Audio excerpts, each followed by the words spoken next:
চট্টগ্রামের একটি পোশাক কারখানা থেকে 20,000 পিস উপজাতি সন্ত্রাসী সংগঠন কেএনএফ এর পোশাক জব্দ করেছে নিরাপত্তা বাহিনী। বুঝতে পারছেন পার্বত্য চট্টগ্রামে কি চলছে? শুধু এক কেএনএফ, তাদেরও 20,000 সদস্য, সন্তু লারমার, জেএসএস, ইউপিডিএফ, আরও অনেক সন্ত্রাসী সংগঠন আছে। তাহলে কত হাজার হাজার না কত লক্ষ সশস্ত্র সংগঠনের কর্মী ইতিমধ্যে তারা তৈরি হয়েছে। চিন্তা করেছেন এই সন্ত্রাসী সংগঠনগুলো পার্বত্য চট্টগ্রাম অঞ্চলকে বাংলাদেশ থেকে বিচ্ছিন্ন করতে চায়।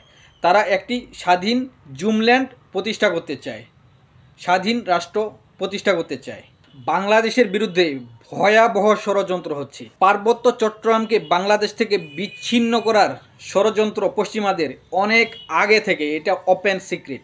আর সেজন্য পার্বত্য অঞ্চলে খ্রিস্টান মিশনারিরা দীর্ঘদিন থেকে কাজ করছে।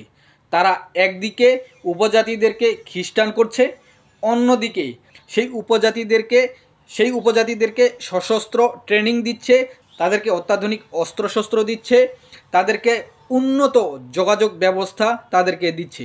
এভাবে তাদেরকে সংগঠিত করে তাদেরকে অত্যাধুনিকভাবে একটি বাহিনীর মতো তাদেরকে ইতিমধ্যে তৈরি করেছে। আর সেনাবাহিনীর সাথে বর্তমান সরকারের দ্বন্দ্বটা শুরু এখান থেকেই। সরকার করিডোর দিতে চায় রাখাইনে, এখানে পশ্চিমাদের এজেন্ডা বাস্তবায়ন করতে চায়।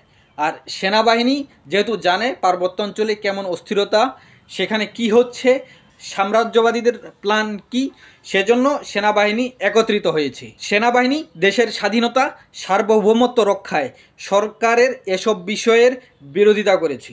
একবার ভাবেন এই অস্থিতিশীল সময়ে কেএনএফের 20,000 পোশাক উদ্ধার হইল, তাহলে অন্যান্য সশস্ত্র সংগঠনগুলো কি করছে? ভেতরে ভেতরে কি ষড়যন্ত্র চলছে দেশের বিরুদ্ধে? বাংলাদেশ এমনি অস্থিতিশীল, ভারত বাংলাদেশকে অস্থিতিশীল করার জন্য নানান ধরনের কার্যক্রম নিচ্ছে। এদিকে পশ্চিমারা তাদের এজেন্ডা বাস্তবায়নের জন্য তারা এখানে একটা খ্রিস্টান রাষ্ট্র করবে, স্বাধীন জুমল্যান্ড করবে, সেজন্য প্রচেষ্টা চালাচ্ছে। তাহলে সেনাবাহিনী কত ধরনের হুমকির সম্মুখীন থেকে বাংলাদেশকে রক্ষার জন্য চেষ্টা করছে। আর এই সময়ে কিছু গুজববাজ তারা সেনাবাহিনীর বিরুদ্ধে দ্বন্দ্ব লাগাচ্ছে, ভাঙ্গর লাগানোর চেষ্টা করছে।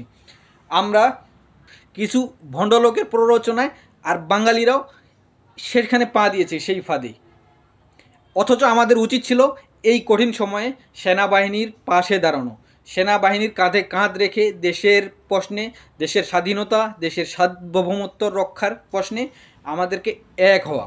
বাংলাদেশের মানুষ দেশের জন্য জীবন দিতে জানে, রক্ত দিতে জানে। বাংলাদেশকে নিয়ে কোনো ধরনের ষড়যন্ত্র চক্রান্ত বাংলাদেশের মানুষ, বাংলাদেশের সেনাবাহিনী কেউই বাংলাদেশের বিরুদ্ধে কোনো ধরনের ষড়যন্ত্র চক্রান্ত বাস্তবায়ন হতে দিবে না।